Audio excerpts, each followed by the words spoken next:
propósito da legislação inclusiva é proteger os direitos das pessoas com deficiência e reduzir as barreiras que impedem o seu pleno exercício. Nesse contexto, o princípio da acessibilidade se apresenta como um suporte na aplicação desses direitos e garantias fundamentais para uma inclusão social efetiva. O envolvimento parental, familiar, nesse processo tem uma posição de destaque. A advogada Tainara Andrade Quadros nos falará sobre a importância de a família exigir o cumprimento desses direitos assegurados por lei. Vamos ouvi-la com atenção.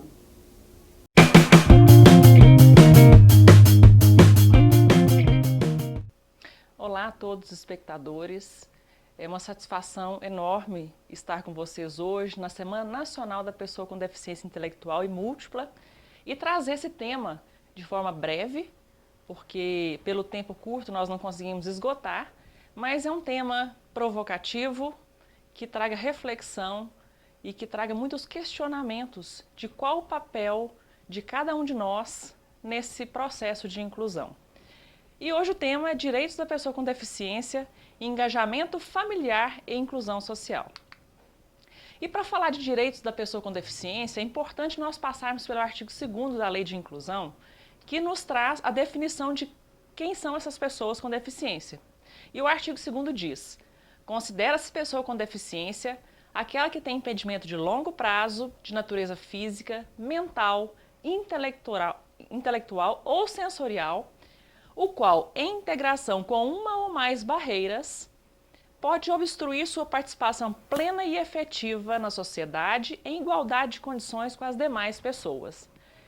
E eu me permito acrescentar a esse rol de pessoas com deficiência a pessoa com transtorno do espectro autista, porque a Lei de Proteção aos Direitos do Autista, ela traz também no texto, na redação da lei, de que as pessoas com autismo, elas são consideradas pessoas com deficiência para todos os efeitos legais. A legislação inclusiva e a lei de inclusão se aplica a essas pessoas na íntegra. E a lei de inclusão, que é a Lei 3.146 de 2015, ela traz em seu artigo 8º os principais direitos da pessoa com deficiência. E aqui eu trouxe dois que eu frisei e deixei subscrito, sublinhado, para que nós possamos fazer alguns apontamentos. O primeiro deles é a prioridade. O atendimento às pessoas com deficiência, ele é prioritário e ele tem que ser imediato em algumas situações. Principalmente no setor de saúde, claro, sempre respeitando os protocolos de atendimento, mas com prioridade. E o outro que eu frisei, que é o direito à acessibilidade. E o direito à acessibilidade ele vai ser o foco dos nossos apontamentos de hoje.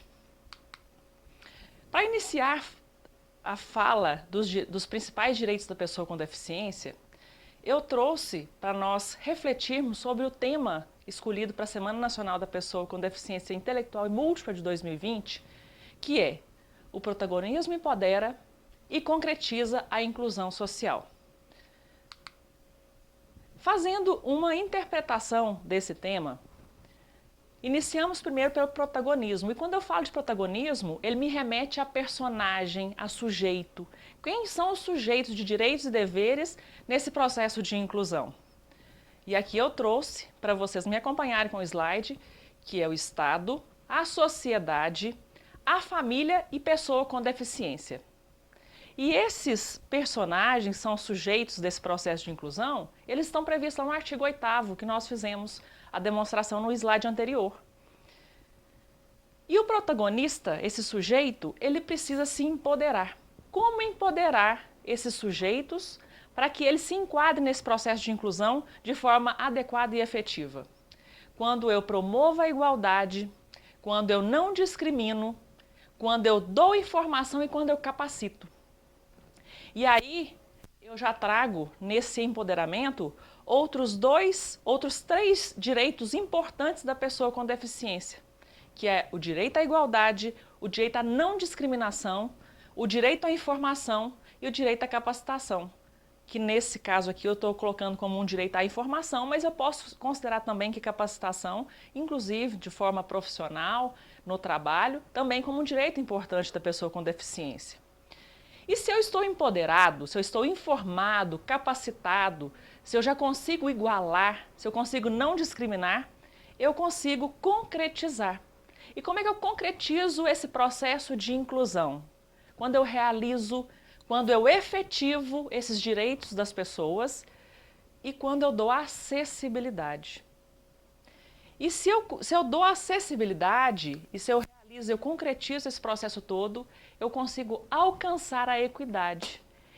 E falar de equidade, de igualdade material, é falar do pleno exercício da cidadania e de todos os direitos a elas assegurados. E se eu consigo equidade e igualdade material, eu alcanço a inclusão.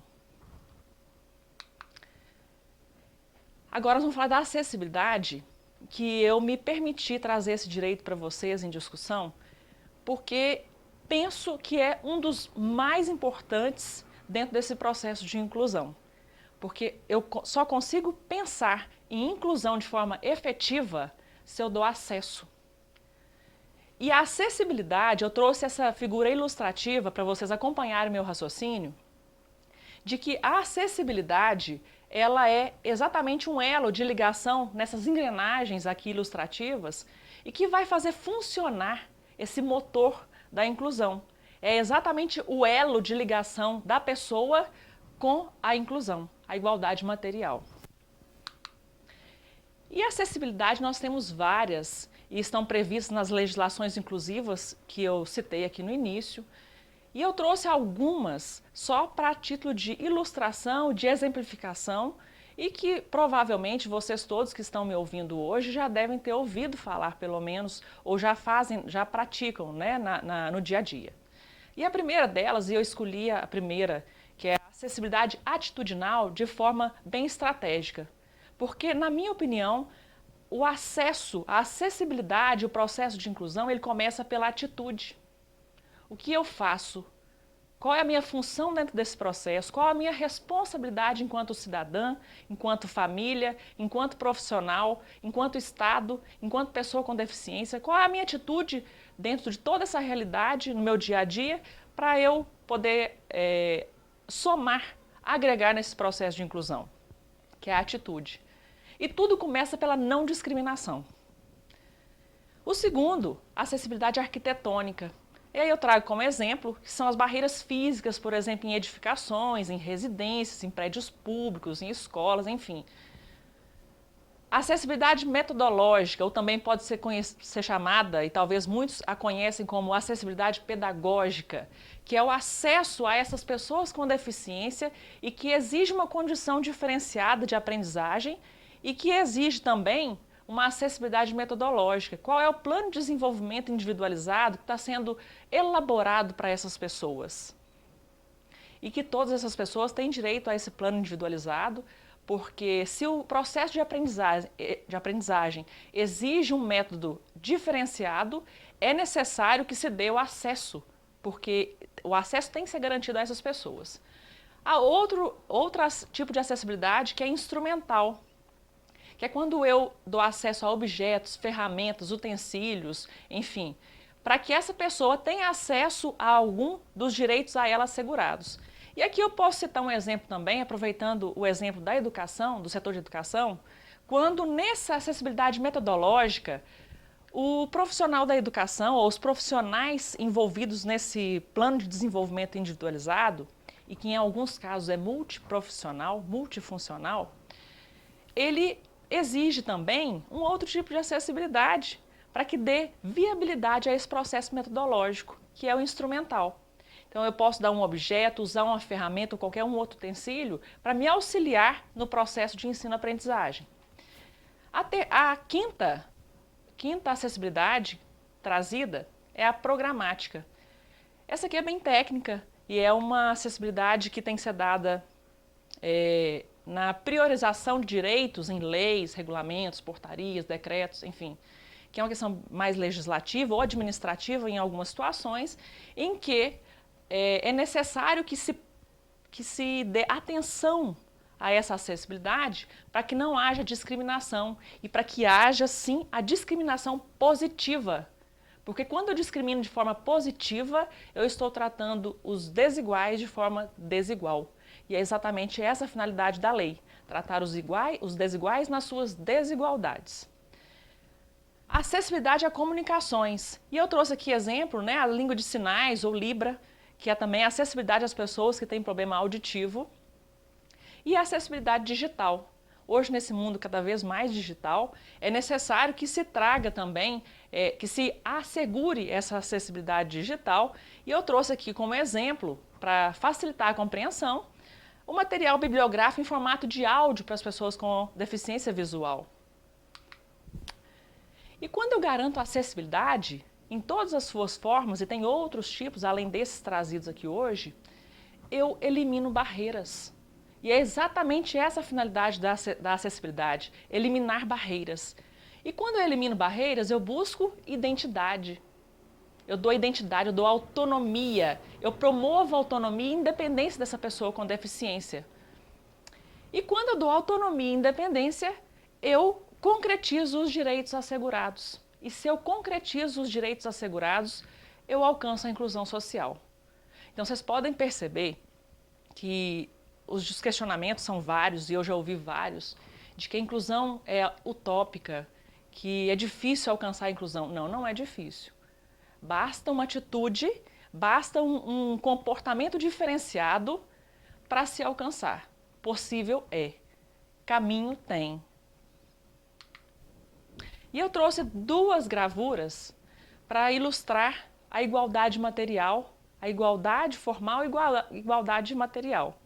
Quando eu falo de igualdade formal, eu dou as mesmas condições para 3 indivíduos em situações diferentes, que exigem condições diferentes para se alcançar o mesmo objetivo, mas daí eu não alcanço o objetivo que é de alcançar a maçã.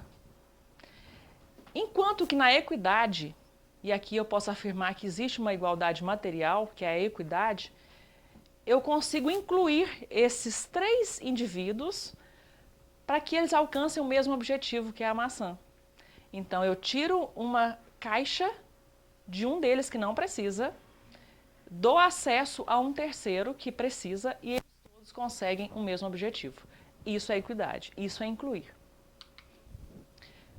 E a acessibilidade, na minha opinião, eu trouxe isso aqui para fazer um comparativo para vocês, utilizando uma matéria das ciências médicas, que a acessibilidade no processo de inclusão, ela funciona, ela tem a mesma função que a espinha dorsal. A espinha dorsal no nosso corpo, ela tem a função, ela exerce a função extremamente importante de eixo de comunicação entre o sistema nervoso central e o sistema periférico. Se a acessibilidade funciona de forma adequada, aí sim a gente consegue esse elo de pessoa com deficiência à inclusão. Outro ponto do nosso tema, falando ainda do protagonismo, é a família. Onde está a família nesse protagonismo todo? Né? Quem é a família, a instituição família?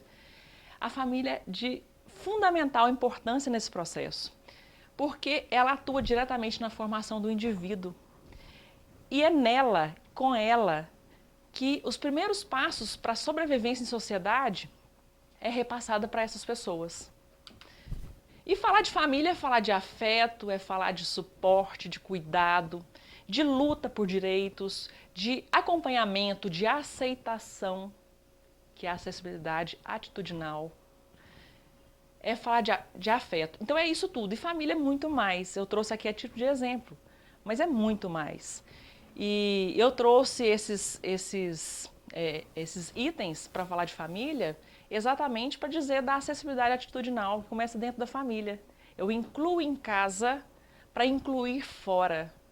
Eu incluo em casa e o respeito enquanto cidadão, enquanto sujeito de direitos, para exigir que lá fora os direitos sejam respeitados.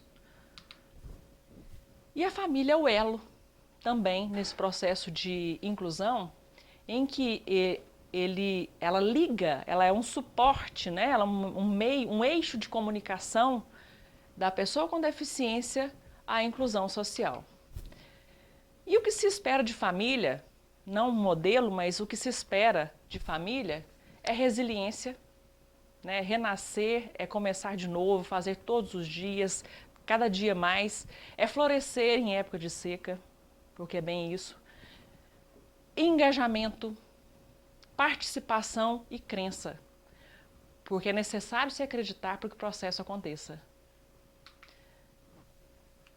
E quanto maior o engajamento dessa família, quanto mais resiliente seja essa família, maior será a inclusão social, maior será o grau de inclusão social dessas pessoas com deficiência.